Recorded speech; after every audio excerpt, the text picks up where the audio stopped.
Hello, Trombone Internet. This is Chris Van Hoff, assistant to the regional manager of the International Trombone Festival. We at the festival, of course, are huge fans of the pod, and we are really excited to invite you to attend this year's 2024 International Trombone Festival at TCU in Fort Worth, Texas. Dave Begnosh is our host. We have the world premiere of a brand new double concerto for trombone and piano with the Fort Worth Symphony. We have the American Brass Quintet. We have late night jazz featuring a Latin jam session. Like, everything is happening. All the cast will be there. It's the best hang in the world, and we hope to see you there. You can register for the festival still online at www.internationaltrombonefestival.com, and it's happening the last week of May. So go register. We'll see you in Texas.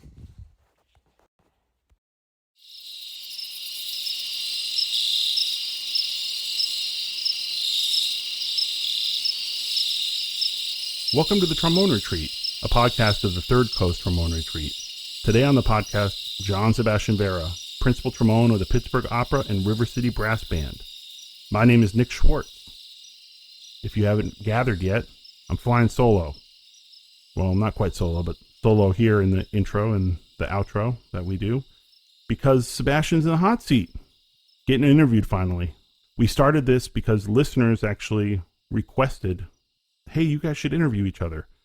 So I went first, and it took a little bit of pushing to get Sebastian to sit down and do this. I think he doesn't like to talk about himself very much, which I respect, but I think it was a great interview. I think our listeners are really going to really get a sense of Sebastian's vibe, which is a good one.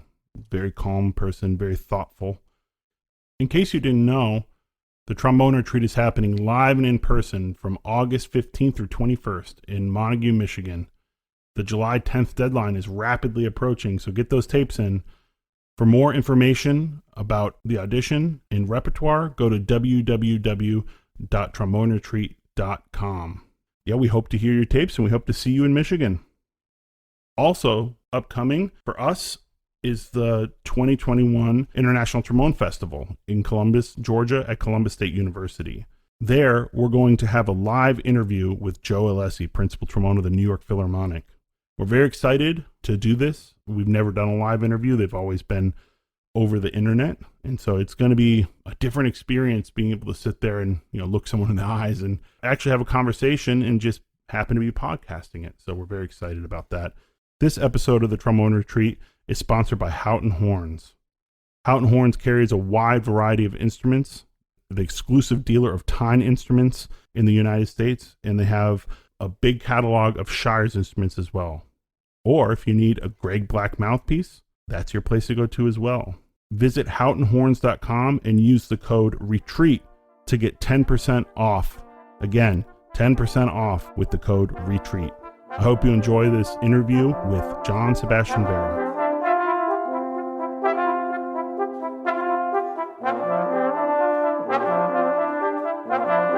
Your light looks great. Yeah, I've one light right above me. It's just kind of giving me a little bit of a halo, but That's how I see you. I know. Whoa, you rearranged your room. Oh, did I tell you what I did? Yeah, you're in where your bedroom was, right? Yeah, I realized that the biggest room in my house was my bedroom, and all I did was go in there and sleep at night.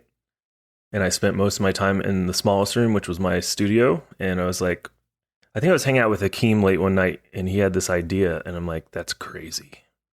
And Hakeem then I couldn't get out of my head. He's an ideasman. Ideasman. Shout out to Hakeem. So thanks for coming on the podcast, Sebastian. How the turntables. So let's jump right into it. So obviously we're following up on our two-part adventure of interviewing each other, separated by a couple of months, obviously. But the time has come. It is the witching hour to interview John Sebastian Vera. So thank you again. Why don't we dive in? Why don't we start with your history? Let's start with John as a young man living in Northeast Texas. Okay, so you're from Highland Village. Highland Village, yeah, it's a small town, suburb of like Denton, like 30 minutes north of Dallas. And were you born here? Yeah, I was born in Denton, in Flow Hospital. It's no longer there. Shut her down. And yeah, I grew up in Texas most of my life. I lived in Maine, Portland, Maine for a year when I was 3. I don't remember much other than breaking my arms on the monkey bars, or as my mom said, I said it at the time, the mumpy bars. I broke my arm on the mumpy bars. And yeah, kind of grew up in a little bit of a bubble. It's a nice, like, upper middle class, really nice community along a lake. Mom was a school teacher, and my dad was a lighting designer did landscape lighting and a lot of that kind of stuff, and kind of taught himself that craft before you could really study it, and was really, successful doing that. So your mom, she was a teacher. What kind of teacher was she? Elementary school mainly, and she was like everyone's favorite teacher. And I was always, Rosie's son or Mrs. Vera's son in school, because she was in the building pretty much everywhere from, kindergarten through 6th grade. She was in the building, and all of my teachers knew who she was. So I can relate to that, of being a son of a teacher as well. So why did you go into music? Was it forced upon you by your family, or was it just something that you did? And how did we find our path to the trombone? It was never forced. It kind of felt natural. So my mom is a pianist. She actually studied in college as well, and she's actually incredible, really. And I'm not just saying that because she's my mom. She's just such a natural musician, and, perfect pitch, and plays everything by ear. And, she's not going to go play like a, major concerto or anything, but like just playing lyrically and musically. And she's like, famous in her little community in a lot of ways. And, her grandmother was the church pianist also. And so I was taking piano lessons when I was young. Not quite my cup of tea. Playing more than one note at once was never the easiest thing for me. But I learned a lot there, and, it just became natural. You go to 6th grade and you choose your instrument, and you write down 3 things, and wrote down saxophone because that's what the cool kids played, and then wrote down trumpet. And then I couldn't think of a third thing, so I just wrote down the first name of an instrument that came to my head, which was trombone. And I didn't even really remember what it was. And I think they just needed trombone players, so they brought one out and like let me play it. It was like, wow. Yeah, I think there's so many people who have that path to the trombone. It's like, I chose other instruments, and there were already enough drummers and trumpet players, so I ended up playing the trombone. I can attest to your mom being a great pianist. I don't know if it was a quarantine project, but I mean, that's kind of when I got hip to what she was doing on Facebook. At least once a week, she'll post something of her playing a hymn or kind of like a sing-songy sort of tune. And she's a very natural player. And she kept being like, there's thousands of people listening to every video. I don't understand why. I'm like, Mom, it's beautiful. And people really want to hear music right now, Yeah, no kidding. So I imagine you started out the trombone at a normal trombone age of something like 6th grade, right? Yeah, and 11. So fast forward along the track, which is Texas music education, which is excellent for those who don't know. It really is. I think Texas music education is probably the best in the country. Hence why we have so many trombone players who have Texas roots. But so you go on and you go to Marcus High School, right? Boom, look at you. Know my high school name. I know. Wait, did you do research for this podcast for the first time? I do research. I do my own form of research, but since I'm running the show here, I had to write everything down instead of just keeping it in my noggin. Oh my gosh. Yeah, I went to Marcus High School, and, I call it the Texas band machine, and it's one of those things that you don't really appreciate until you leave. How, there's a lot of money into the programs, and there's a lot of positives and negatives about, people that are aware of Texas music education, but there's a lot of positives, and a huge positive was it was just normal to have lessons every week from when I started in 6th grade through high school. Something that in a lot of areas of the country, like here, for example, it's not a normal thing for everyone to take lessons. But, these are well-funded programs. A lot of it comes from the money generated from football, money generated from marching band as connected through that. And then there's this huge culture through the Texas Music Educators Association that's just made it really strong and competitive, which, you know, brings out good things sometimes. Yeah. And so, yeah, Marcus High School. And it was one of those things that, you know, if you would have told me when I was 11, when I started, that I'd still be doing this and getting to do it for a living and play and teach music and travel around the world, like never, ever would have believed you. And it was just one of those things that art's imperfectible, right? So it's one of those things I never got bored at. You know, I couldn't just figure it out. There's always a new challenge, and it was always so rewarding. And I think when I was a sophomore in high school is when it just clicked. I'm like, you know, I'm gonna do this. My best friend growing up, Justin Brown, he actually runs the Aspen Festival now. Bassoon player, you know, he's first year All-State as a freshman, or second year All-State as a freshman, and first the rest of the years with Juilliard. And he was just always that guy I was chasing in a lot of ways. And, you know, he's getting lessons with college professors in high school. And I'm like, oh, cool, I could do that. And he's like auditioning for the Greater Dallas Youth Orchestra. I'm like, oh, cool, I'll do that too. And I love the guy. I still love him. And he's been such a huge impact on my life for those reasons. And just, you know, when you're that young, you just slowly realize what you're capable of. And you follow the passion, you follow the work, and little victories happen. And you're just like, oh, wow. And you just gather these little nuggets of confidence, right? And it just became this thing. And yeah, I mean, I got in trouble in high school for, like, you know, I made All-State, and then the next year I told my band directors I didn't want to do marching band. And it was like, you know, I kidnapped their child or something.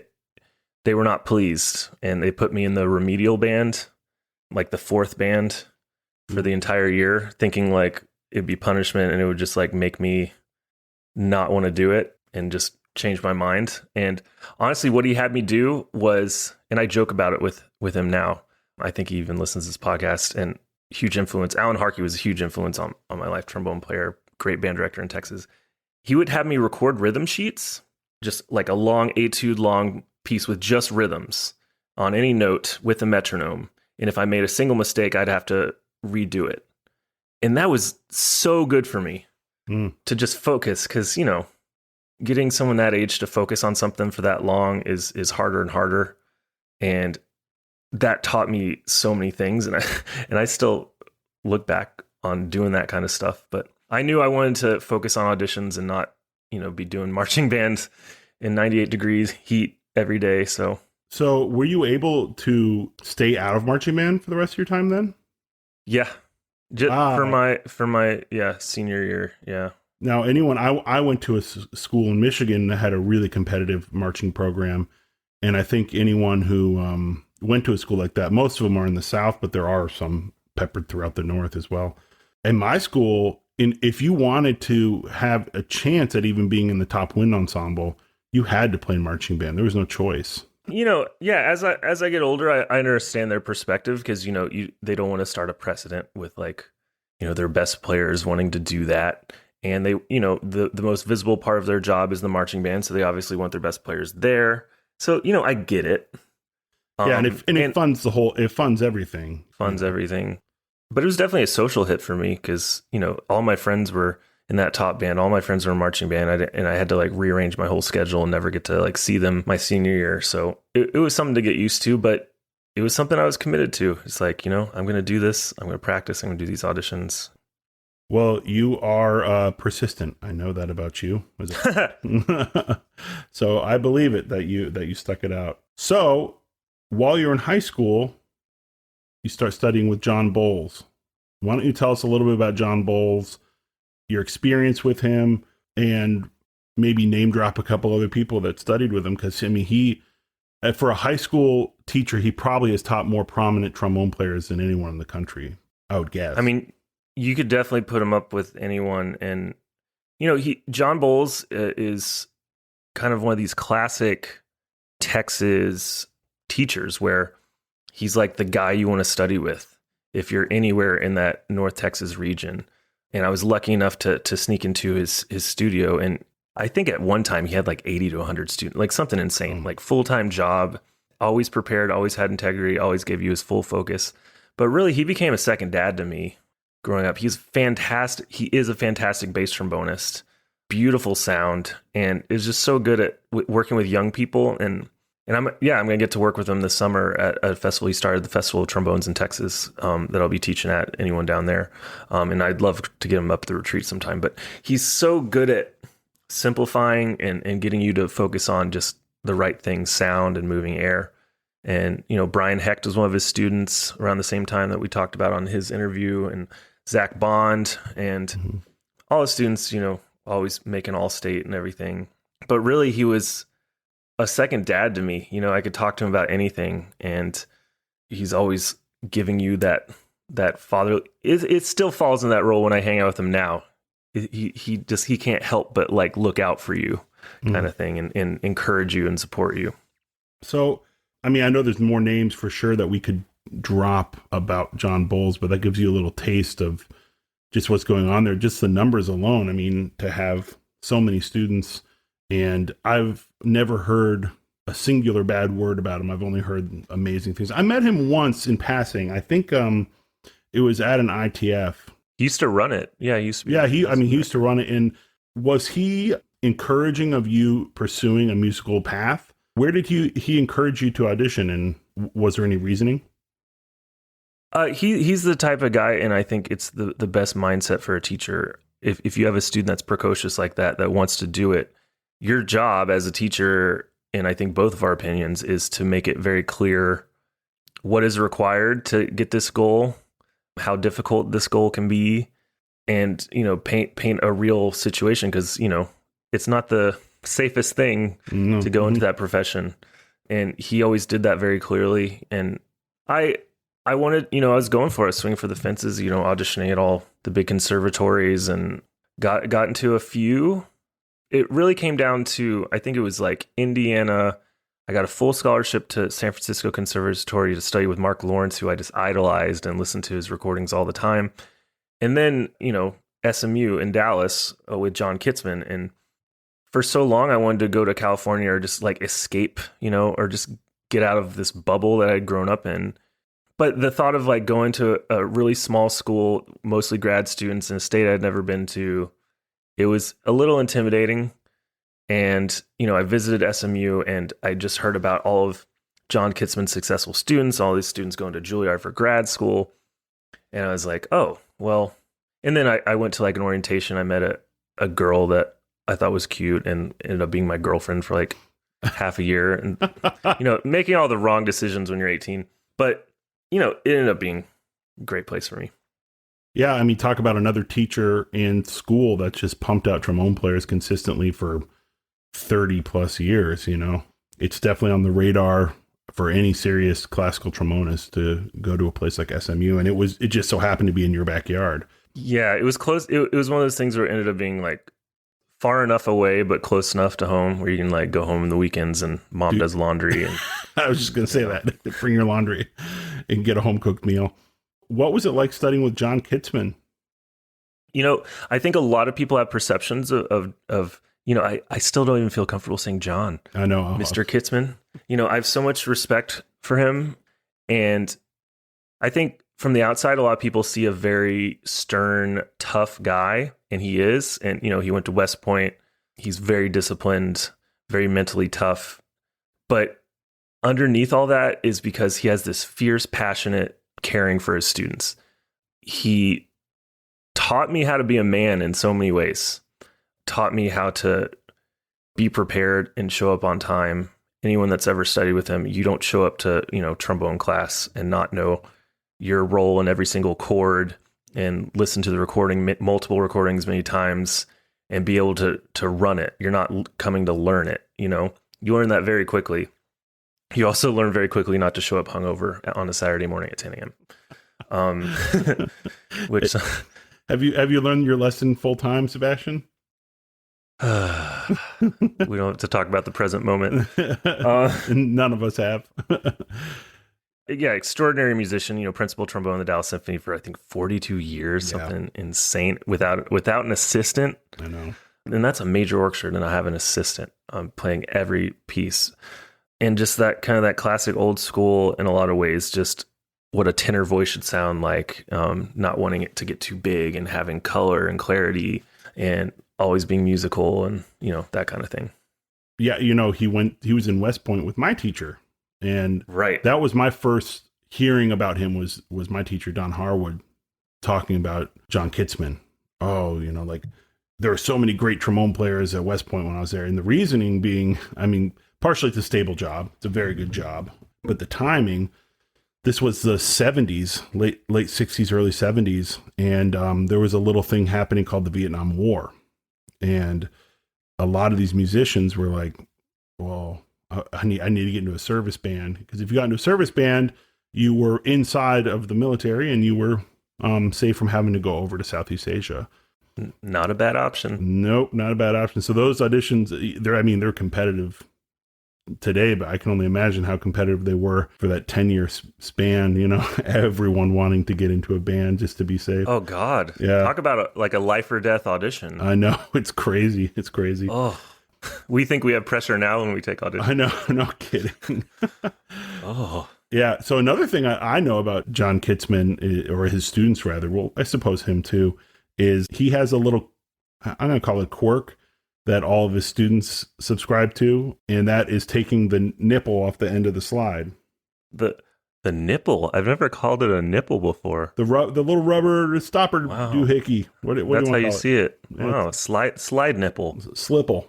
Yeah, that's become lore, and not everyone does it. Most of us do it. I still do it. I name one Kitzman student who doesn't do it.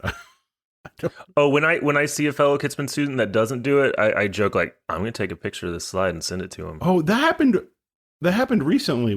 Maybe it was Jeff D. We were playing quartets with Jeff D. I was in Pittsburgh. This was a couple months ago.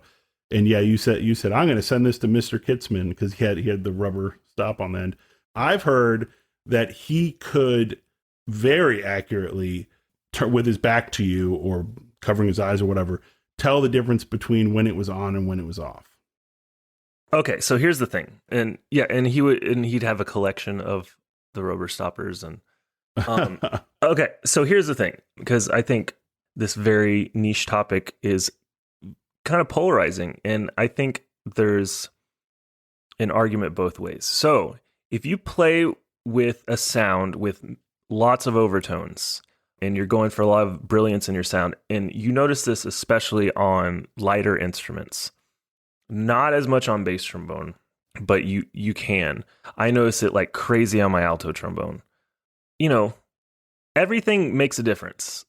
So how much of a difference it makes, sometimes it's marginal, sometimes you can't hear it.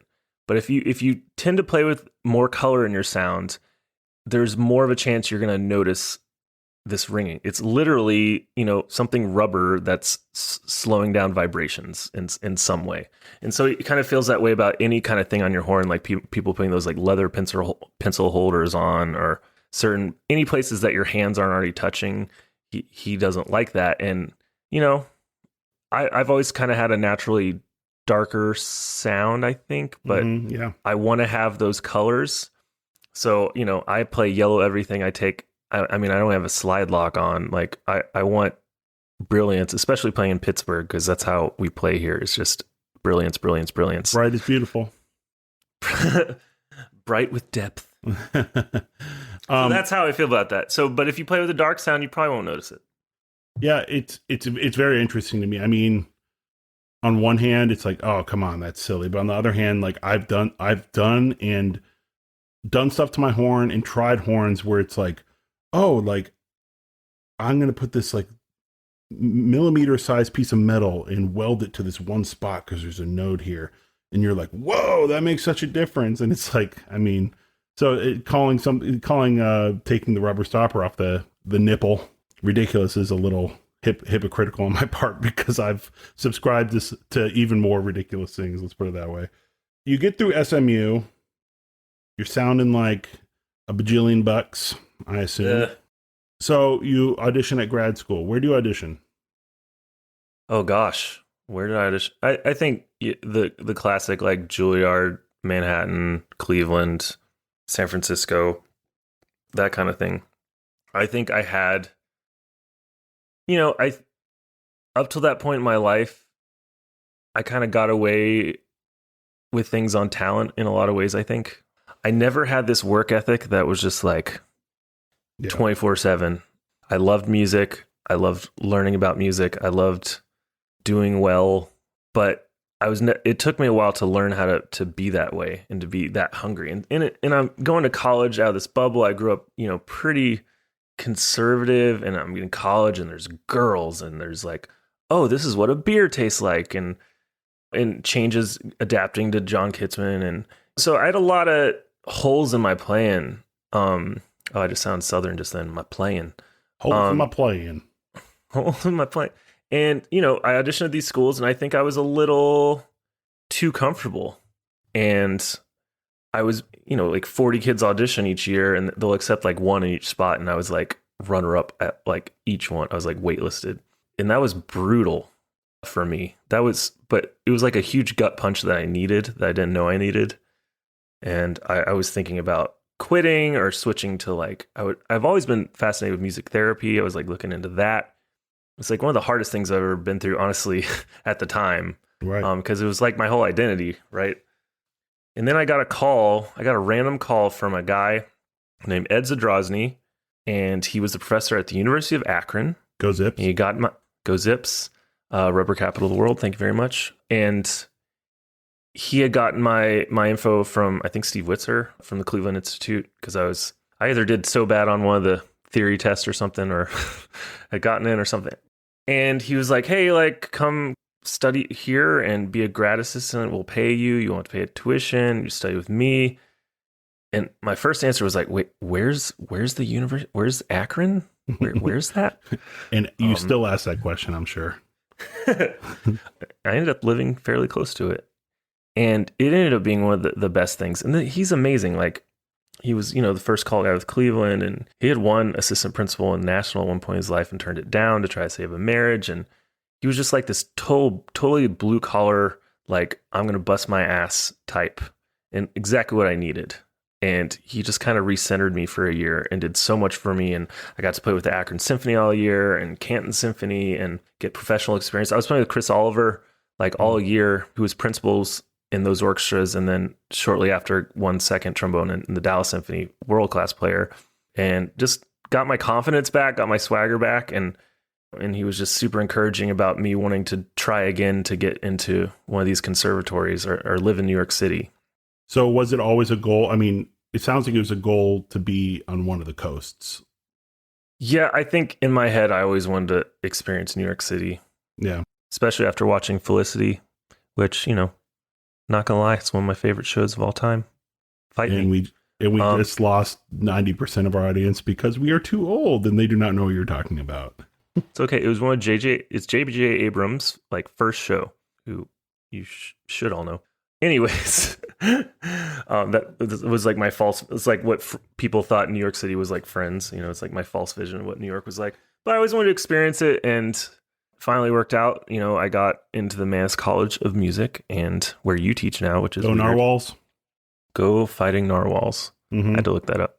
It's true. Yeah, I didn't believe it when a student told me that the unofficial mascot of the new school, which is the over parent of the Mannes College of Music, is the Narwhals. Of course it is. So Mannes, you went to the old Mannes. For those who don't know, Mannes is now located on 13th Street and 6th Avenue, between 5th and 6th Avenue, which is down in the Village. And it used to be located for decades on 85th Street. 85th Street, is that right? Yeah, 85th, yeah. 85th Street in Amsterdam. And basically an apartment building. Yeah, it was like an old mansion. That's the best way to describe it. It. In some ways, it reminds me of the old Curtis in Philly, because it's just like an old building, and it's like, this obviously wasn't a practice room. This was someone's bedroom. And some person donated the building to Mannes years and years ago. The pluses of it being on 85th in Amsterdam, in my opinion, are you're on the Upper West Side, you're close to Lincoln Center. You can walk to Lincoln Center. The negatives are that building, the school outgrew the building. And so, now it's down in the Village, which is further away from Lincoln Center, but it's in the Village, which is pretty darn cool. How was your experience at Mannes? How was it moving to New York City, going from a place like Dallas, which is obviously a city, but nowhere in the United States is quite like New York as far as city life. So how was that transition for you? Oh man. I mean, it's an insane place. The second you go inside, it's just like, okay, we're in it now. Yeah. You know, it's this mad. It was so good for me in so many ways. I mean, I basically feel like I spent my 20s in New York City, and what a place to spend your 20s. You know, you're experiencing cultures from all over the world, meeting incredible people, hearing music from all over the world, all the greatest orchestras, every type of musician coming through. It's always so different than people. And until you live there, it's always different than you think it's going to be. It's a lot grittier. It's a lot, you know, Poor. quality of life can be tough. Poor. Yeah, and you know, spending you run out of money very quick. Being a music major in New York City, being a musician in New York City is not easy, but a really good experience for me. But it also teaches you to be tough and rely on yourself more, because no one's necessarily going to just like hand you things or do things for you. You kind of got to build your own support system within yourself in a lot of ways, but that serves you and makes you tough. And it gave me kind of like this hunger to apply anywhere else I go. One thing I like that you tell our students at the trombone retreat is your roommate when you got to Manus was Mike Ingstrom, who's a fantastic trombone player of all genres in New York City. And you met Mike at Chaim Avitzer's trombone festival, the summer trombone workshop. So it's like, hey, we're both going to Manus. Why don't we be roommates? And you guys are still best friends, best friends. Yeah. We're among your best friends, because I'm your best friend. Duh. I use that best label too much, and it's like best is, I guess, supposed to only use for one person, right? But I feel like I have so many best friends. But yeah, man, and that's the cool thing. It's like such a small community, right? Like it's a huge city, and there's so many trombonists, but you pretty much know every trombonist, or you know someone that knows everyone. And yeah, Chaim's workshop, which is fantastic, was a huge inspiration to start the one we did. And yeah, you meet someone, and he was already a student at Manus, and it was just a natural fit to be roommates. And I ended up being best man at his wedding. I just visited his second child a couple weekends ago, and I love the guy. And that's the thing, you just, you know, lifelong friends, or as you get older, it's something that you value more and more. Yeah, and I met Mike through you, and we'll get into our crossing of paths. But yeah, the one thing Sebastian says at the retreat, he'll tell students about, you never know the connections you'll make at this thing, at the trombone retreat. And you'll tell, hey, I made this connection with a guy who's one of my best friends, and we ended up being roommates and all this stuff. I met him at a festival very similar to this. And we actually have seen a couple of people go on and stay in touch and be roommates, and they met at the trombone retreat. So yeah, it's we're seeing it passed forward to the next generation, which I think is pretty cool. So you're at Manus, you're studying with a couple of okay trombonists by the name of Jim Markey and Dave Finlayson. Tell me about that. Started with Dave for the first couple years, and you know, he was great for me. He kind of built up my confidence again. He was good at sensing what you needed, and he was just so encouraging with me and telling me, like, dude, like, you can do this. You're doing a lot of good things, and like, you just need to do this and this. And I needed to hear that. And I think Dave kind of, you know, he teaches so many students that come through New York, and I think he kind of subtly keeps his distance a little bit at first, and waits to see that you're buying in. And the second he sees that you care and that you respect him and that you're doing it, he'll give everything to you. And he was so thoughtful and did all these extra things for me.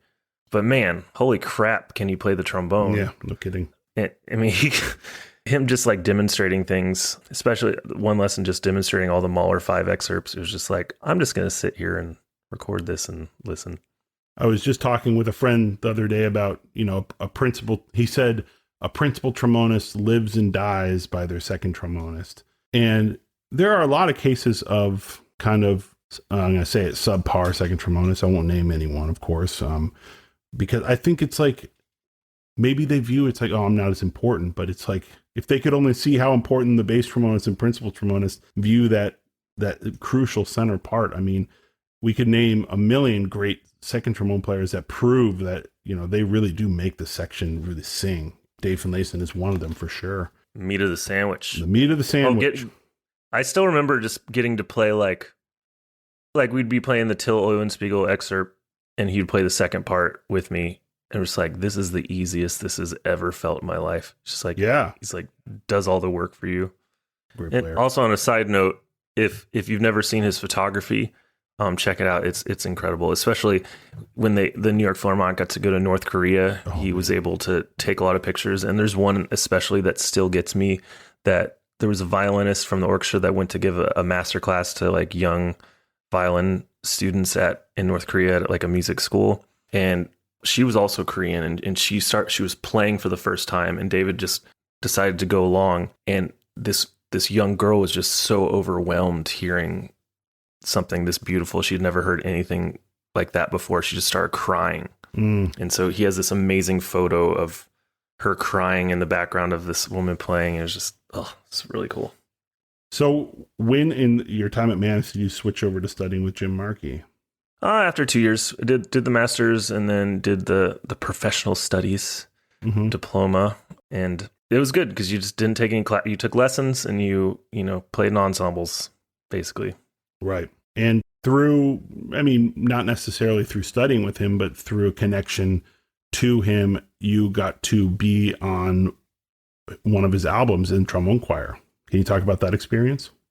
Yeah, I mean, Jim Markey was incredible for me, and I think it was the time in my life where I was starting to be mature enough to realize what I needed to be doing and how seriously I needed to be taking it. And he was one of the first people that were just like, we talked about it on his podcast, but like he was the perfect combination of demanding but encouraging. He expected me to do well, and the fact that he expected it from me, like I was like, wow, he must think I can do this. And then through that, I started believing I could do it. And our minds worked very similar in a lot of ways, because he can just dissect things and really explain things on a technical level if he needs to. And sometimes I just needed that.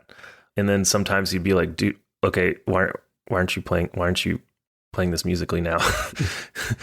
But yeah, he asked me to play on his solo CD on bass in the trombone choir. And, I felt like it's the equivalent of, I always called it, remember the dream team in the Olympics, basketball, and they always like picked one college player to be able to go play, and like Christian Leitner or whatever. Yeah. I felt like that college student. So it was Joe Alessi. It was the whole Phil section. It was like the Met section and some of like the real top New York freelancers. And I'm just like grad student. And I'm just like walking in there just like, no one notice me, please. I'm just going to try to play the notes.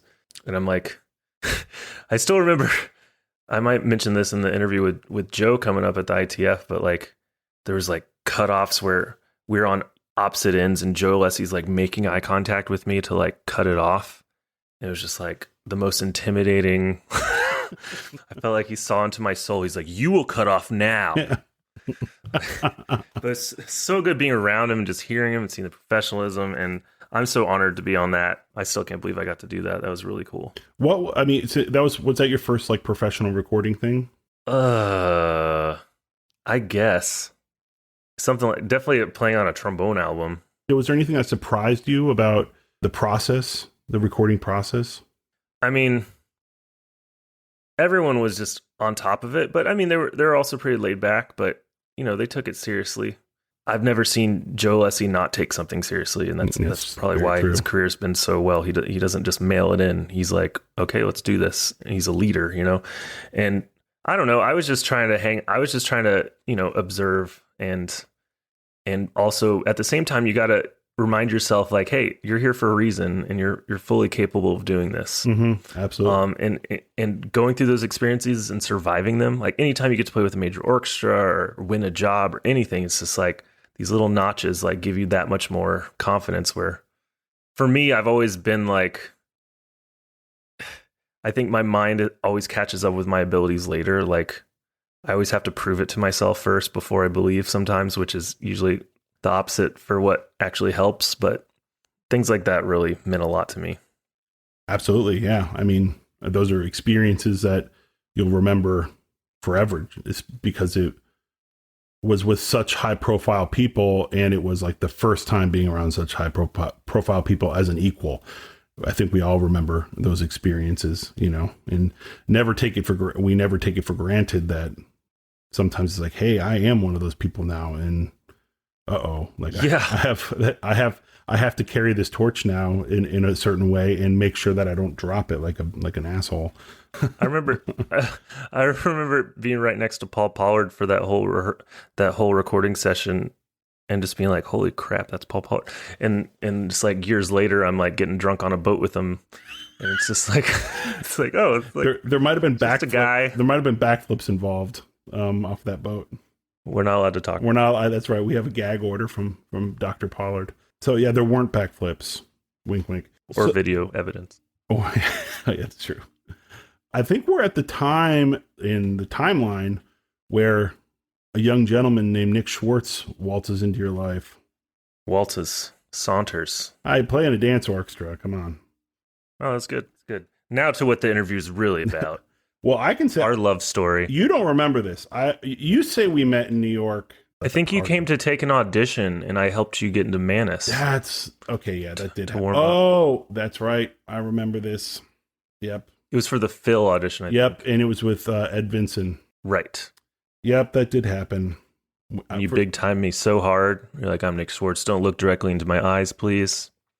Walk behind me and thank you. Yeah, so we met briefly then, but that almost barely counts. When we first started hanging, actually, you had taken the audition for the Huntsville Symphony on principal trombone, and you were in the finals. So it was the second trombone audition. Yes. Okay. What's Katie? Katie Curran. Yep. Katie won. Yeah, Not to be confused like with George Curran's wife, Katie Curran. Right. So through that process, you were added to the sub list, and I think we had like played a gig or two in New York at this point because I was in New York. I'd won the ballet.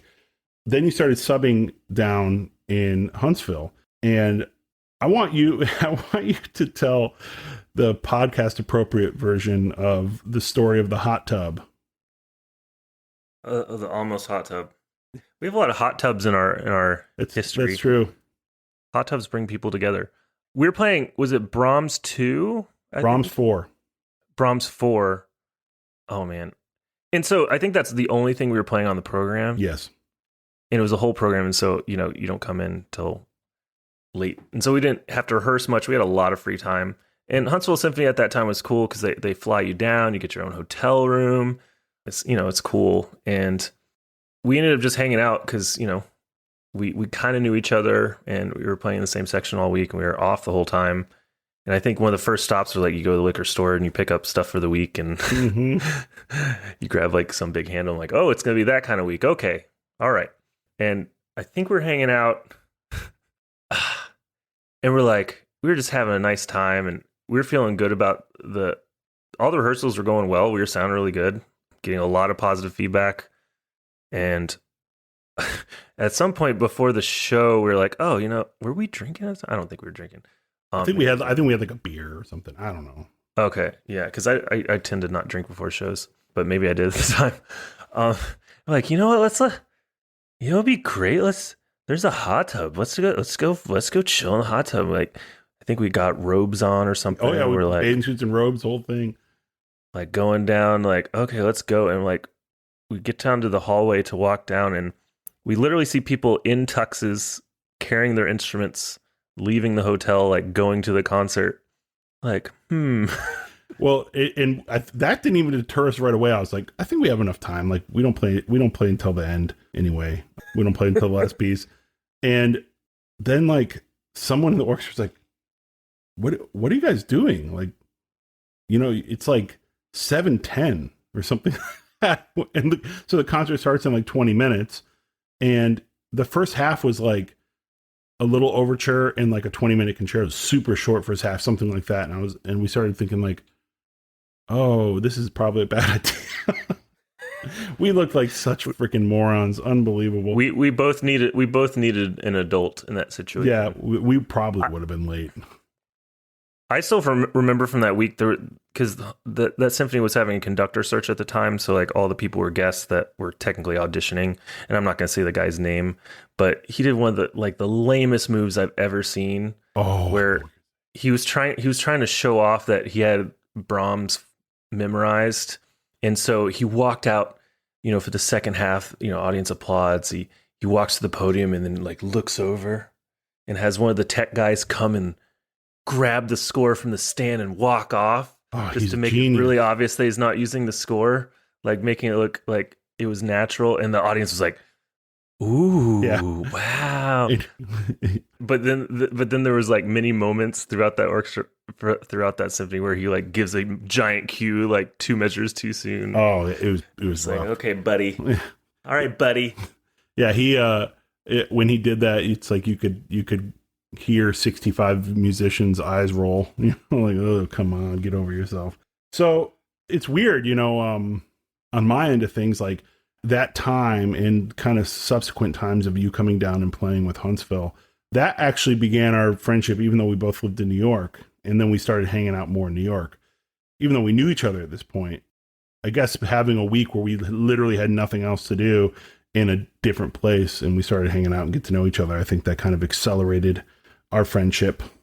We set sail. We did on the friendship. On the friendship, we did. Absolutely. I still remember, I think one of the first times hanging out with you, and I went back to my girlfriend at the time, was like, I played quartets with the bass trombonist in the New York City Ballet today. It was really, really cool. Like, it meant a lot to me. It was like, wow, like this is like a real player. You gotta pass some crumbs to the low people. So a couple months later, probably at this point, we're close friends. We're hanging out regularly. And one of the not one of the reasons, but one of the helping points of us hanging out regularly is you still had a job at Manus in the recording department. So you'd be there, I guess, most days. And I lived at that time walking distance to Manus. So you would come over before or after, or sometimes both, and we'd do some playing and hanging out and go to Shake Shack or something like that. But so I learned a lot from that job. Yeah, I bet. So around this time, you start working up for an audition that would change your life. You didn't know it at the time, but start working up for the audition, Pittsburgh Opera. Tell us about that experience. Was there, because you had taken auditions before, obviously. Was there something different about that audition that helped you rise to the top? It was the time in life I had just finished my second year at the professional studies. So it was like getting real. And I had been taking a smattering of auditions, varying levels of success, advancing at a few. And I think there's a big something to be said for momentum. Taking a few auditions in a row tends to help. Mm. And, there's always some luck involved. I had never auditioned for an opera before. There were some unique excerpts. There were some excerpts that were very common. And I think there's some luck involved too, which I'll get to. But I think it's one of those things where opera really suited my playing and I didn't realize it. It's a different type of animal. And it's very vocal, and you can be rewarded for different types of things. And yeah, I took this audition, prepared. I'd never been to Pittsburgh before, crashed with a buddy. And, I still remember I did the first round. And after the first round, 100% convinced I did not advance. And it's one of those things where they text you later. Oh, that's always nice. And like that. Yeah, they don't give you your fate in front of all these strangers. I hate that. You guys are losers. You can leave. But I was the only one that advanced the entire morning. And so that was shocking, but it gave me a little confidence. I was like, okay, all right. And, you get excited to advance, and then you see all these people got advanced to the second round, like auto-advanced. And you're like, damn it. Yeah, been there.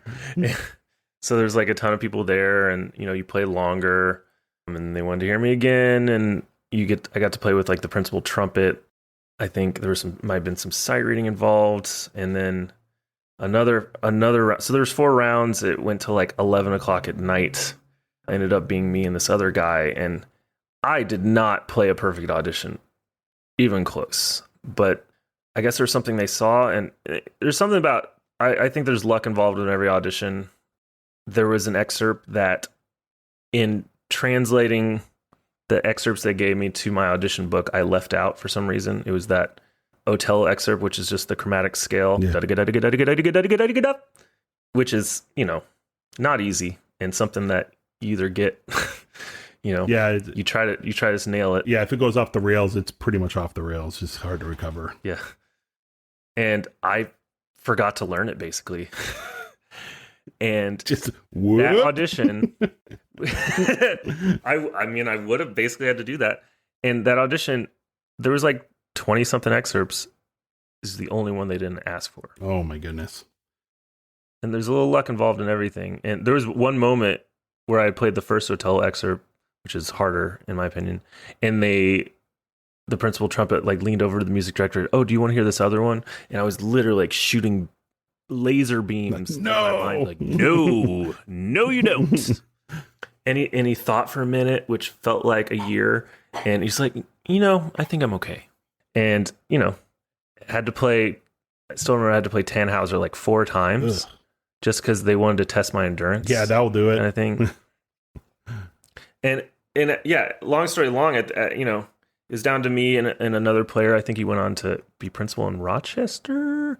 Really good player. Again, convinced I didn't win, and it's fascinating being in that situation, especially one of the first times, and you're battling so much internal monologue. So much negativity, like it's like a fight, not just physically, but just like you belong here, you're capable of doing this, that's why there's so much mental preparation you got to do beforehand, Mm-hmm. Believing that you're capable of doing it. So your mind doesn't try to it doesn't have this like dysfunction in your mind where, wait, I don't think I should be here, but I'm here. And then you're fighting all this stuff. And yeah, so final round happened and, I was going first every round. So the guy got to hear every mistake I made and then go in there and play it better. The walls are really thin, and I felt like he did. And I was like, I'm happy I got this far. I didn't expect it. And, they were deliberating, and it wasn't quick. It turned into like 15 minutes, turned into like 30 minutes, turned to like 45 minutes. I was like, and the longer it went on, the more I realized like, oh, maybe I do have a chance at this thing. And I still feel bad because I was sitting there with the other guy just telling him the whole time, like, oh, dude, you clearly won. Like, I still feel bad about that because I believed it. And then they came out and told me that, it was me. And it took me like 2 months afterwards to still not think that they made a mistake or they were going to call me and say like, oh, just kidding. We mixed up your numbers or something. Yeah. Well, from there, how long was it until you moved to Pittsburgh? Because for a while you were kind of going back and forth, Pittsburgh to New York. Yeah, it wasn't quite enough for me to live there full time. Productions lasted about 3 to 4 weeks. And so I would come down during that time because I was also in, a chamber group in New York. Which we'll get into. And I, had a long-term relationship in New York. So it was like trying to make both work. But every time I came to Pittsburgh, I just loved it. And I felt part of the city and I felt valued and I felt like I could afford to do anything I wanted, at least much more than New York. And it became more and more like, how can I get here like full time, Right. So kind of going sideways a little bit, not necessarily backwards, but because this was happening at the same time, you were in a trombone quartet called the Guidonian Hand. How did that come to be as forming that group? We were, like we said, small world in New York. So we were 4 students. I think I was the only man student. There's 3 at Manhattan School. And it just started like, oh, I'm putting together this concert. You guys want to play? And I have some cool stuff I want to play. And then just turned this thing, hey, this is really fun. Let's keep doing this. And we all had similar, like, we liked newer music and we're in the hotbed of new music in New York City. And we just started getting these composers willing to write for us. And it turned into this thing. I was in the group for 9 years. We had management. We traveled around the country.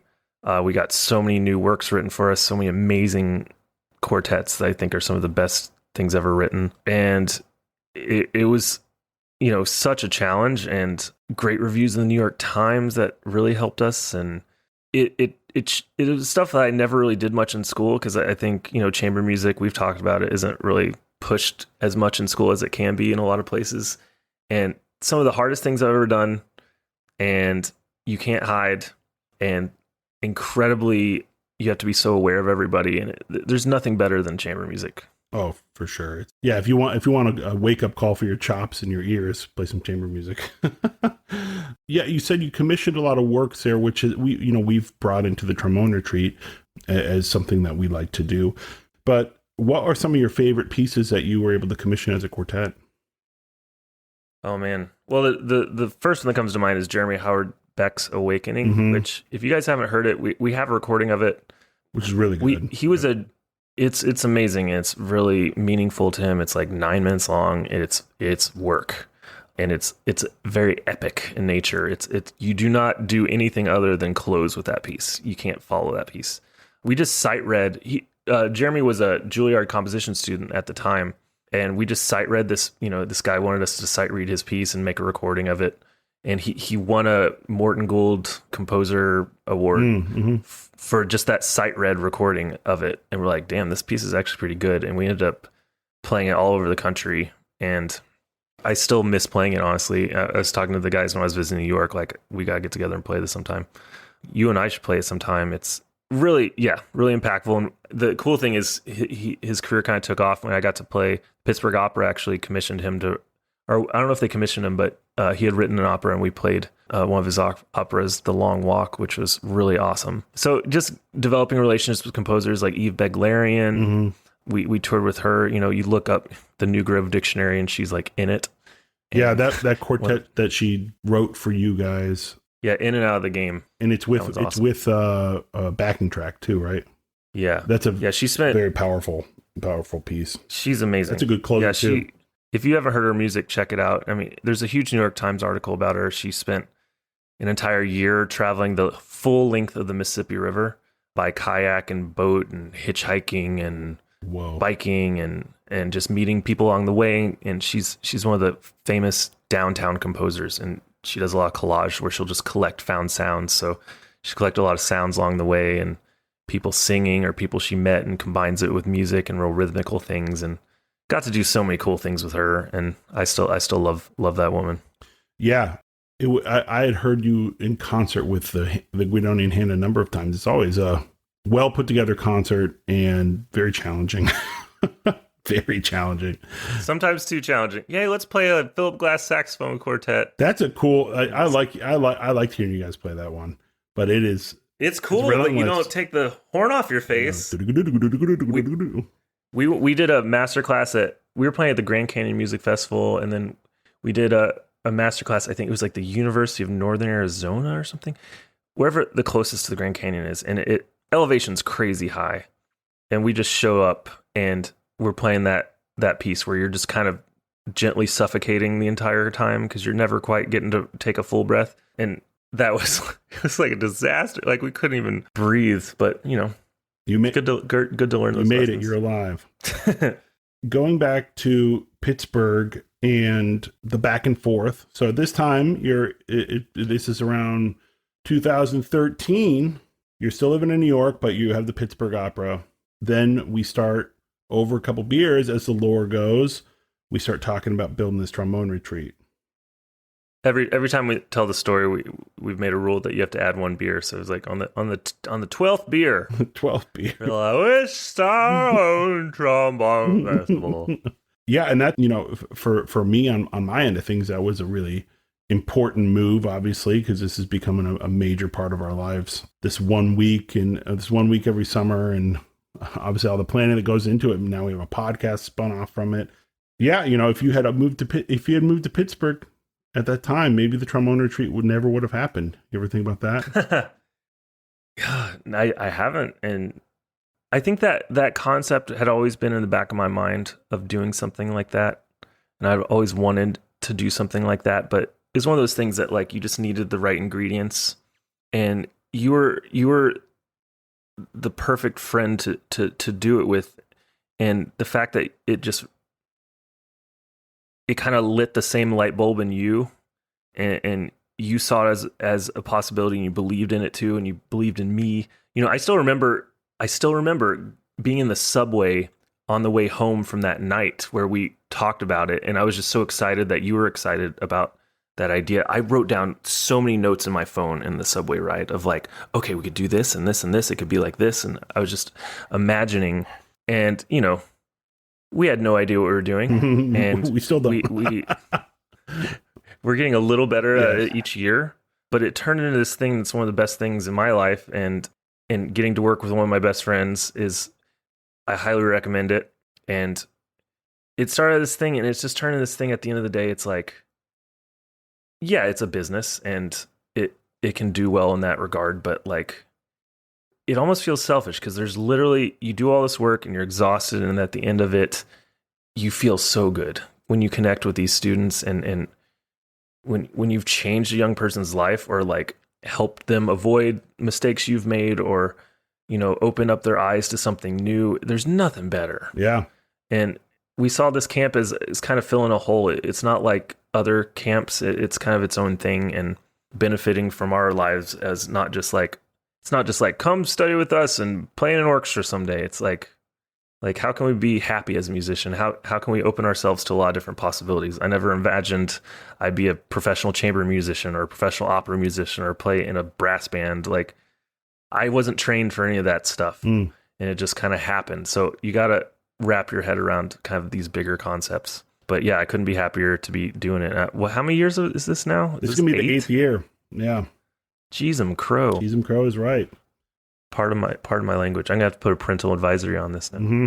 So you mentioned it, which was the next place I'm going, because I think it was the second year of the trombone retreat that it was kind of a long journey, but you auditioned for and got a job in the brass band as principal trombone.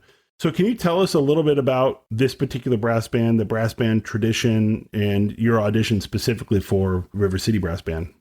Yeah, the River City Brass Band has been around since, I think, 1981, over 40 years.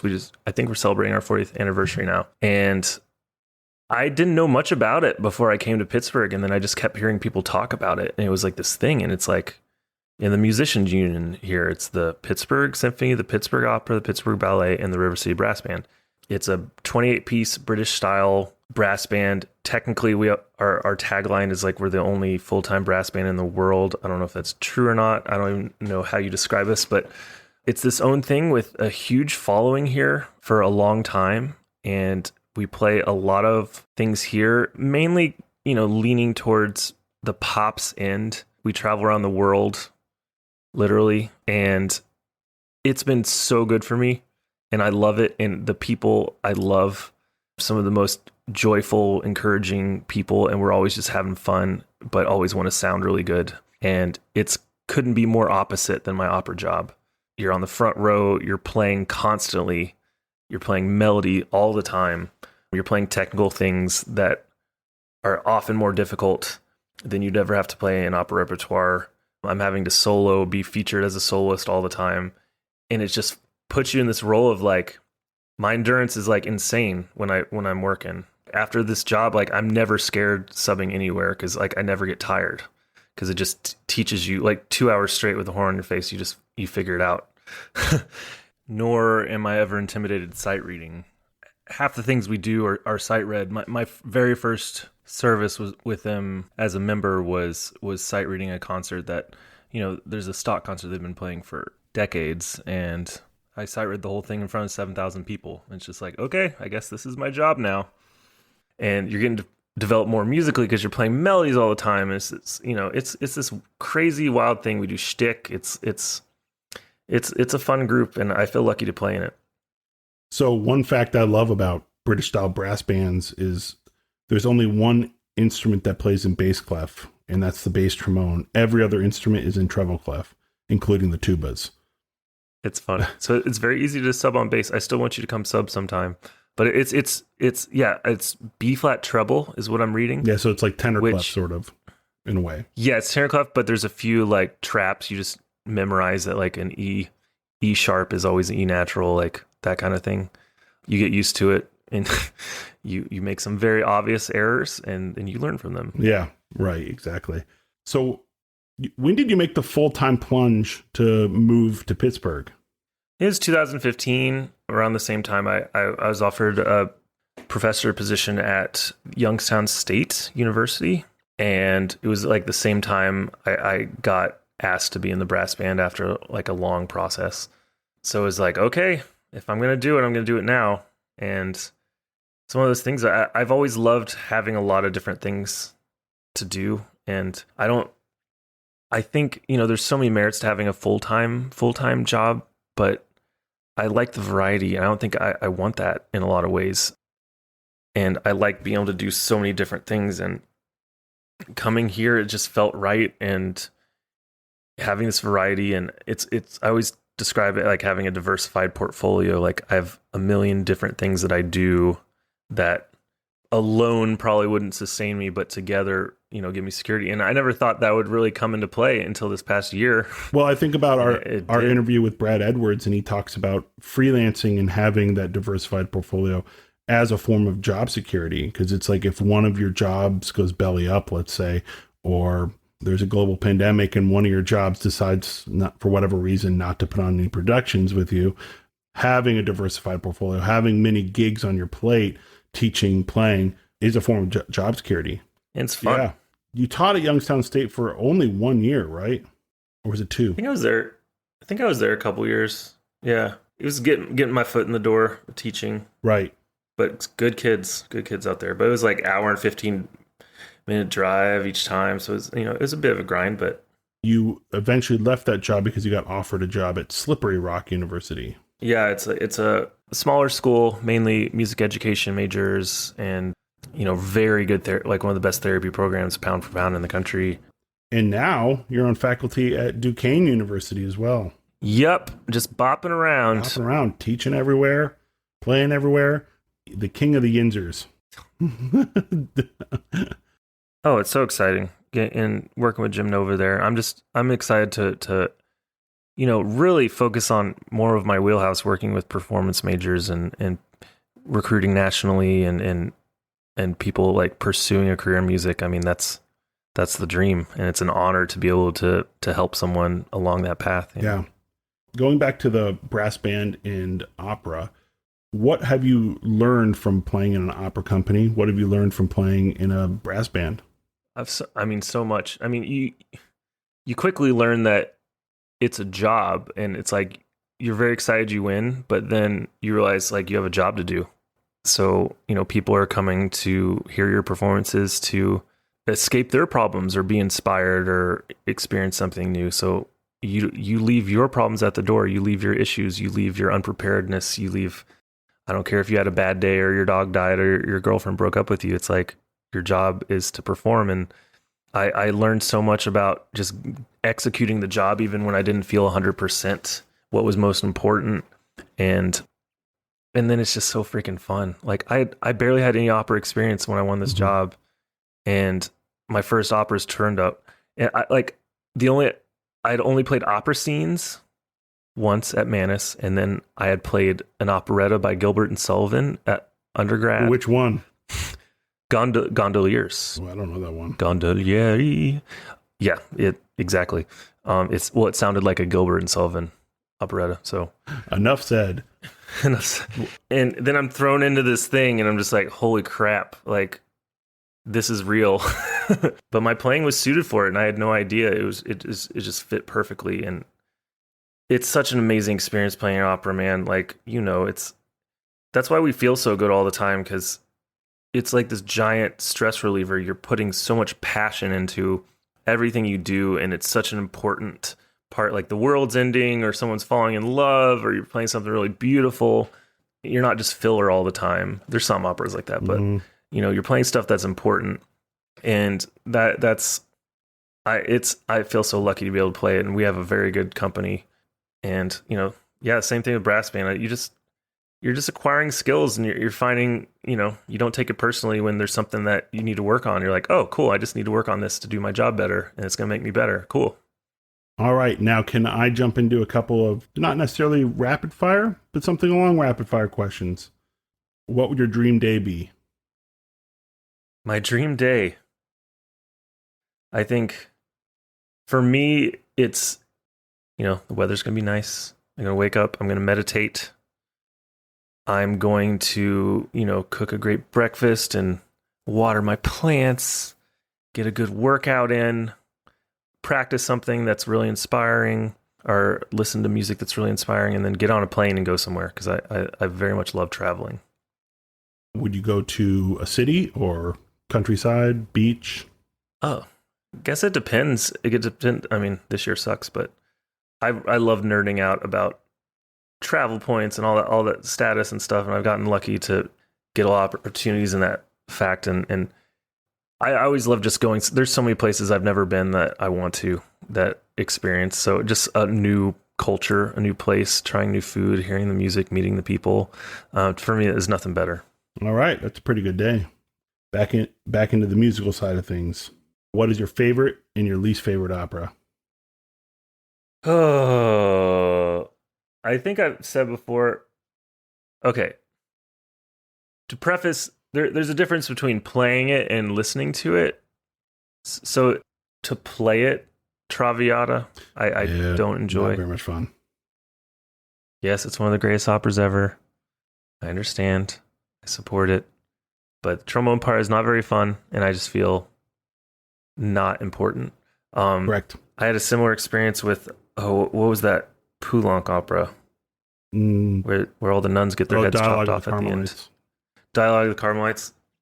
Incredible opera, but like trombone's kind of used more like a percussion instrument than anything through that. And it's also like when you spend 3 weeks living in that world where it's just like minor and depressing, it's like you feel that, after a while. Favorite opera? Oh gosh. Man. It's still, you can sing so much on Puccini. Mm-hmm. There's so many moments. I don't think I could pick one. I like doing the modern ones too, like Jeremy Howard Beck's was great. I really enjoyed Philip Glass's Orphée that we did, or Fay, however you pronounce it. It was just this meditative, beautiful experience for 2 hours where I'm just playing these beautiful chords and long tones in the mid-register and like zoning out. That was amazing. Yeah, I'm an experience. The experience is good. And that's what's cool about opera. Like every night's going to be different. Yeah. You feed off the crowd's energy, which I love. It's not just this like set in stone thing. What about symphony? Favorite symphony, least favorite symphony? Or maybe it's easier to do favorite. I still say Gretzky Symphony No. 3. Oh, beautiful. Which is kind of an oddball choice. Never gotten to perform it. It's one of those other things. I heard the trombone part is not the most exciting, but that's one that I think I could just be immersed in that sound world. It's one of those things, if you've never heard it, just like download that Don Upshaw London Sinfonietta, David Zinman recording, lay down in your room, turn the lights off on a rainy day, and just listen to it. It's going to change your life. Beautiful. So yeah. And you can kind of see the tendencies of music I like, right? Like when I saw Satyagraha at the Met, the Philip Glass movie opera about Gandhi, I was floating for 4 hours. It was just a transformative experience. What is your biggest regret? Ooh. Just in life? Sure. And it can be anything.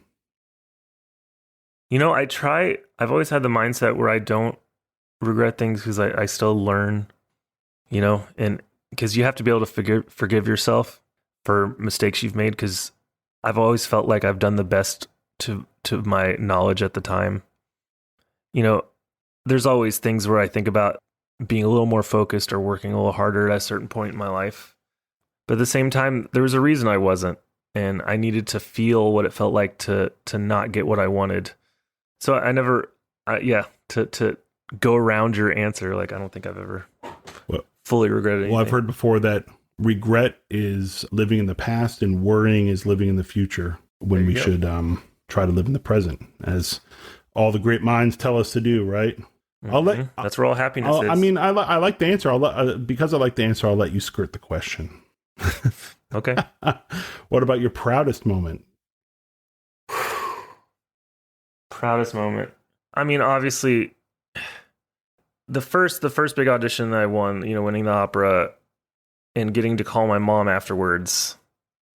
There's no better feeling, because my mom busted her ass, like working 3 jobs with not much child support or sometimes never any, and never said no to any of my musical opportunities. You got into Brevard this summer and it's going to cost thousands of dollars that we don't have. Okay, don't worry about it. We're going to figure it out. Like there's just countless instances like that, and being able to share that with her and indirectly, that's how I was proud to like be able to honor my parents that way. I don't know why, but I've just accepted about this about myself. That I get the most choked up when my friends, like when something goes well for them, when I know they've been working hard on something or something works out for them, that's when I get emotional because I'm just so excited when something works out. The same feeling you get with your students, right. It almost feels selfish. Yeah, those moments. A recent moment, getting to play Bolero for the first time when I was playing with Harrisburg, because it's just spending so much of your life preparing for this piece and then finally getting to do it and it going well and doing the right work that I know I needed to do and it going really, really well.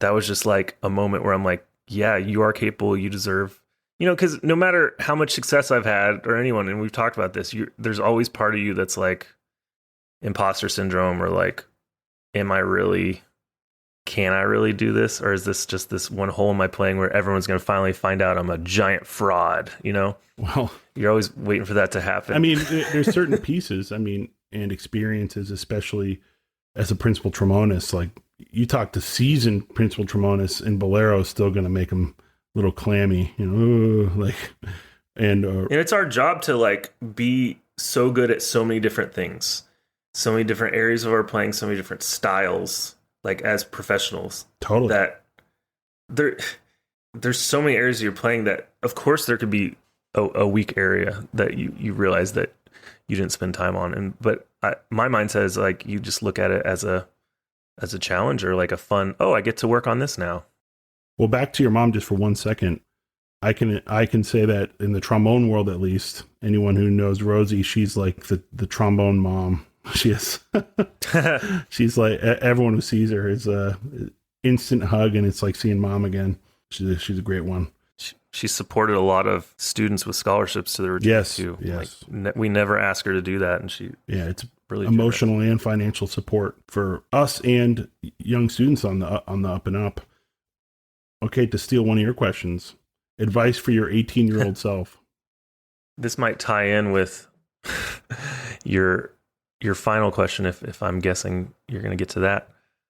My biggest thing, and the first thing I talk about with new students, is not being afraid to fail, is just go in the direction of just taking chances and throwing a bunch of stuff against the wall and learning from it, rather than just like picking and choosing something that you think you're going to be successful in and just hoping that works out.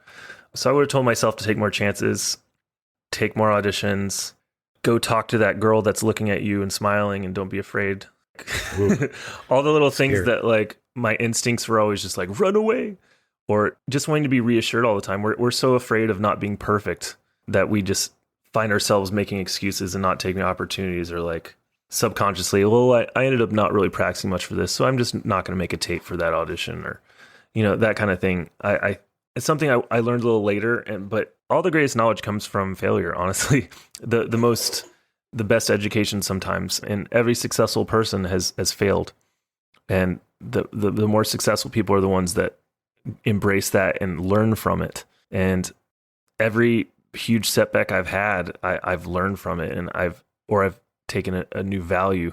I mean, something I forgot to mention, the last year of grad school, the year before I won the audition, my mom gets cancer, and then my stepdad gets pulmonary lung disease, which is fatal if you don't get a double lung transplant. The only cure is a double lung transplant. Terminal is the word. And they had it at the same time. And it just turned into this thing. Like I technically didn't finish that degree because I was going home so much. There's a class that I couldn't attend. Maybe you can pull some strings and get me my professional studies certificate from Manus. It's going to change your life, I'm sure. I'll go make up that class, performance master class. I just had a few I had to do. Mm-hmm. And that taught me so much and about just valuing things, like, because that's the thing. The only constant you can know about in life is that there's going to be curveballs, and they're going to come when you least expect it. You've experienced this.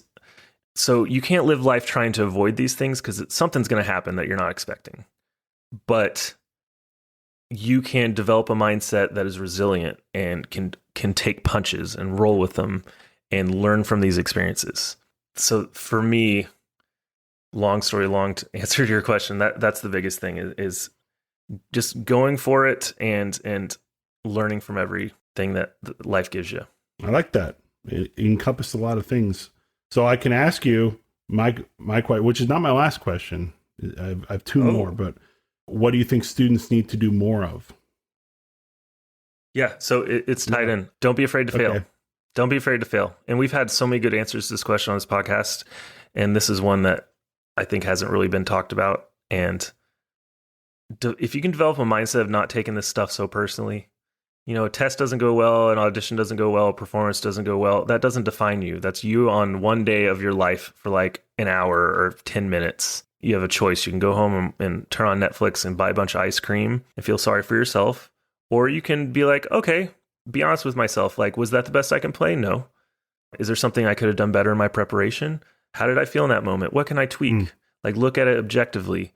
And the people that do that, and it's you don't want to suppress those feelings. Like, if you're upset, feel that, but don't dwell in it. And get back in the practice room the next day. Like, choice A or choice B, like, who do you think is going to have a more successful career? If you can brush off these like things, as you're going to fail much more than you succeed. Like they say, people that are successful in like 3% of auditions are well above average, something crazy like that. So getting right back on the horse and building that consistency in your playing. If you have that mindset of like being excited to just take chances and go for it, nothing's going to stop you. Yeah. I like that. Okay. Favorite retreat moment? I know what yours would be, but they're probably rated R or just golly. That first year still sticks out of like us just running around with our heads cut off, but it ended up going really well and all the students enjoyed it. Loved it. but we just did a lot of stuff and we're just like not sleeping and yeah, changing the schedule at 2 a.m. Favorite retreat moment. It's for me, it's just a feeling, every year when it ends, seeing the difference it's made and connecting with so many people and all these new people that are now in my life that I know. And, the thing we tell everyone at the end of every retreat is like, hey, we're here for you for life. Like, if you ever need to email us or give us a call, and many students have taken us up on this. Like, I'm still in touch with so many of our students. It's incredible.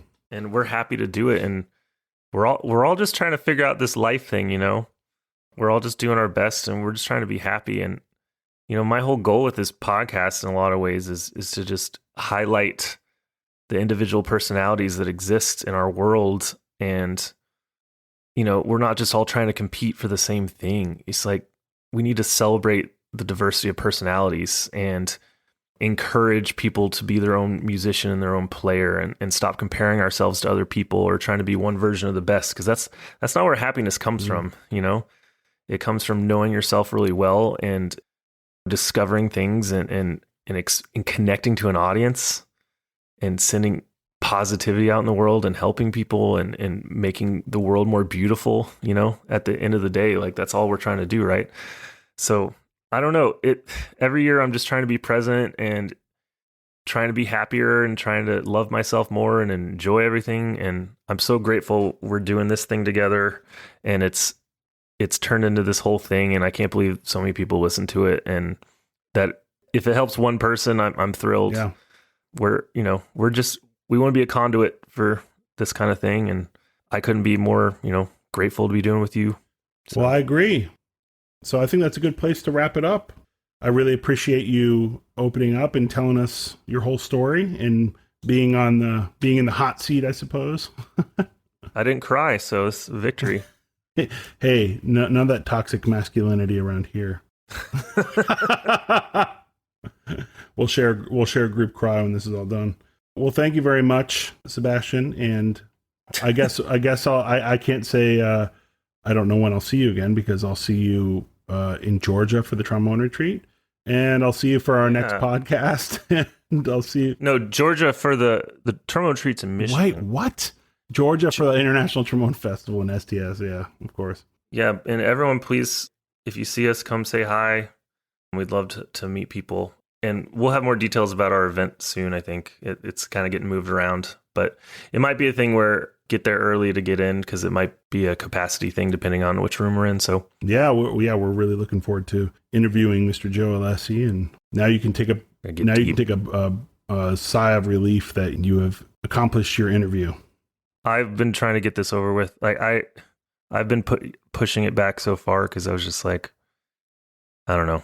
It can be a lot to talk about yourself for this long. Of course.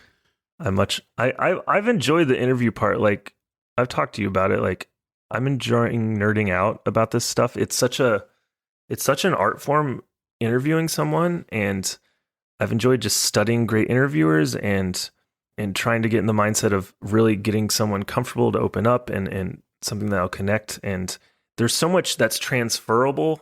You know, as a musician, all these life lessons we learn as musicians, they transfer to so many different things, like every art form, you know, even sound editing, everything we do. And so, like, it's fascinating learning about this art form of making a podcast and with you and doing all these things is like, you realize so much of your musical abilities that you can bring over Right.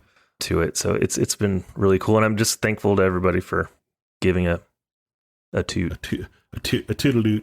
Well, thank you, Sebastian. We have to end on laughter. So it's one of those good, like, transition moments. Ha ha ha ha ha.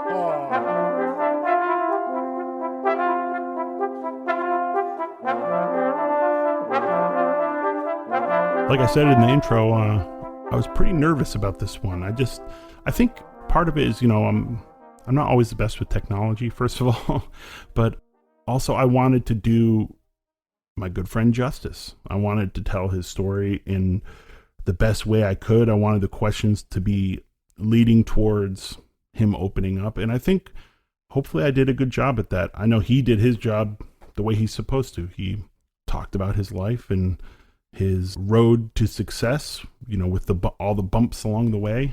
And I think that he did a great job. And so hopefully I was able to do my friend justice. And I think I did, if I can say so.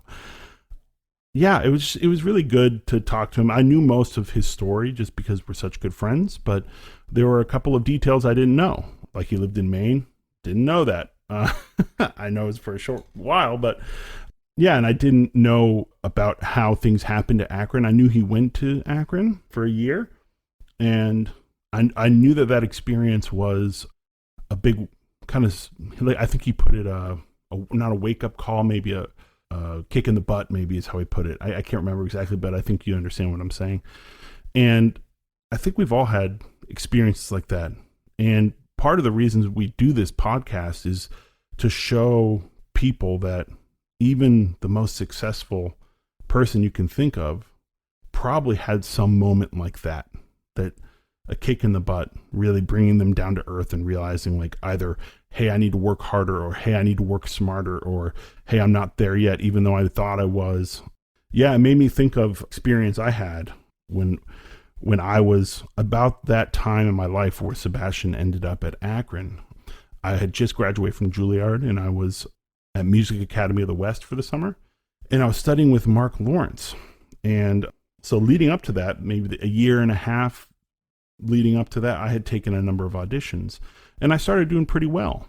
I was making finals. I was runner-up for a couple of jobs, only finals for a job in Sweden, and they ended up not offering me the job. And so while that was frustrating, and in my mind, the way I had taken all of that was, you know, yes, I was frustrated, and I had taken it as, like, I need to work more, blah, blah, blah.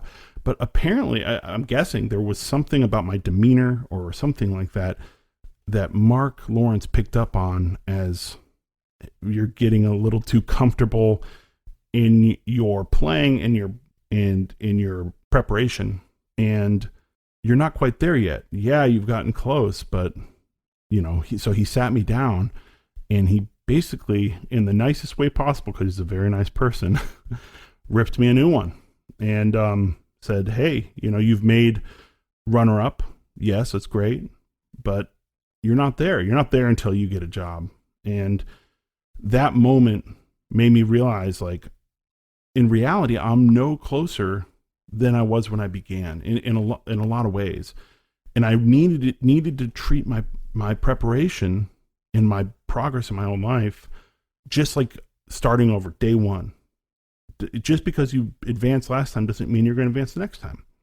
And so I say this not to, like, toot my own horn, certainly not that, but to just tell a story, my own story, real quick, about being brought down to earth, you know. And Sebastian, for him, like he said, that was the wake up call or the kick in the butt, whatever he used, whatever phrase he used, that he didn't know that he needed, because that year experience of playing in those orchestras in Ohio and studying at Akron with a very good trombonist, Ed Zadrozny. And then the next year, he fulfilled the dream of living in New York City by going to Mannes. So personally, roundabout way of getting there, but personally, I'm very thankful that that experience happened to him, because I mean, maybe he wouldn't have ended up in New York, and maybe we would have met, maybe we wouldn't have, but the road to where we go sometimes isn't very fun, but it's the road that we need to take, right? So that was the road he needed, and I think it ended very positively for him. I mean, he's in Pittsburgh now, and you know, I hope he knows this. I've told him a lot. I don't know if he realizes the sincerity and depth of this. It was really tough for me when Sebastian left New York. Very, very tough, because he is one of my closest friends, and we hung out all the time. We'd play trombone, we'd go out for dinner, we'd go do things, you know. We were hung out as much as possible, really. And suddenly this person that is so dear to me was moving away. And we all have experiences, but while I was incredibly happy for him, and it was obviously the right move to move to Pittsburgh. I mean, he has a great life there, a beautiful home, great friends, and great work to be proud of. And that's one of the tough things in the music business, I think, is that sometimes we have to leave our friends and family behind to go pursue work, because the work isn't everywhere. You kind of have to go to the work doesn't come to you. And yes, he was working in New York, but you know, life was pulling him to Pittsburgh.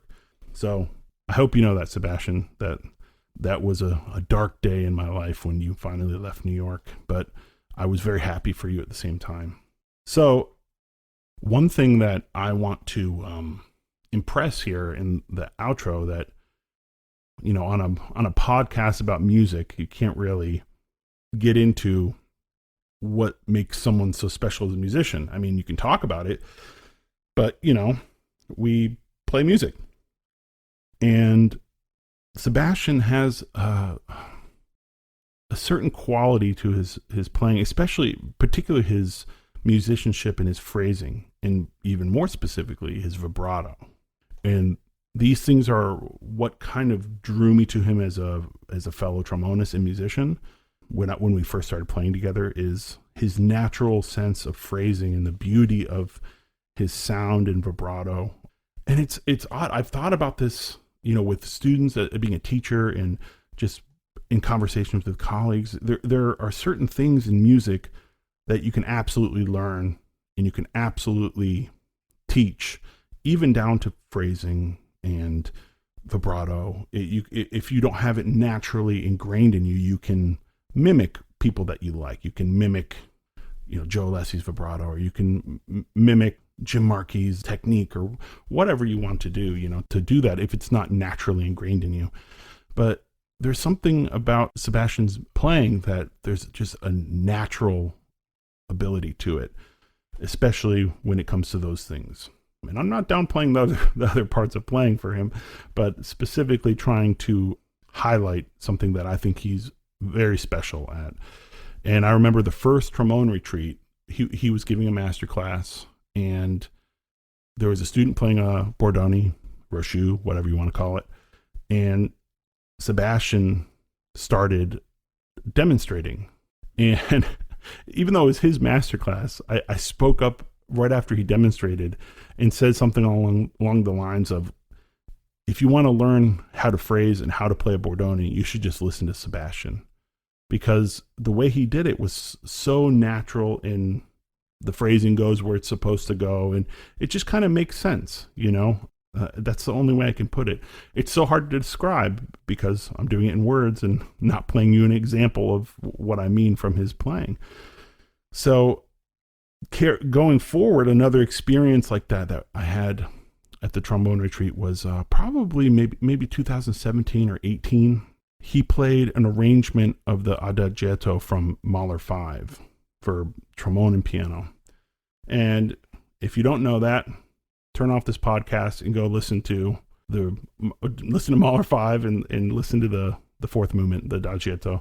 Gorgeous, one of the most beautiful movements in classical music history, in my opinion. I think in a lot of people's opinions, it's just a really moving moment, and it just suited his playing and that special something in phrasing so well that actually over the pandemic, at one point we were talking, Sebastian and our administration staff and myself, we have a group chat, and I asked the question, what was your favorite trombone retreat moment? And all the moments, were kind of away from the horn experiences, maybe the fireside chat that we have every year, or it was going on the boat and jumping in Lake Michigan, things like this.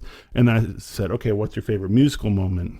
And for me, top 2 was that Mahler 5 that Sebastian played, just because it was an afternoon recital. We were in a beautiful space with sunlight coming in, and it was just a beautiful moment. And I think that for me sums up both Sebastian musically and Sebastian as a person. Honestly, I think that moment just kind of encapsulated why we do this thing that we do, the trombone retreat, and now the podcast, and why I want to do it with him is a moment like that.